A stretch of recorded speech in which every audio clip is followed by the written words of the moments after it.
خان این دست به دست. چی شد؟ نفراتش پیدا نکردن. خیلی معطل شدیم. برزو خان دوز زده بهش همه اهل محلم میدونن همه چی داشته برده دیگه. آره برزو خان به خدا یعنی شانستو بگم چی، یعنی کل محل میدونن که این اصلاح شده خدا زده به کمرش. اصلا کلید اسراری برام. راست میگی. من چیز عالی نیست. من فقط عتیقه رو میخوام.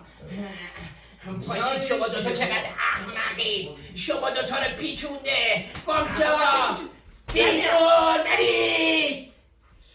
دستش هرزه به خدایی.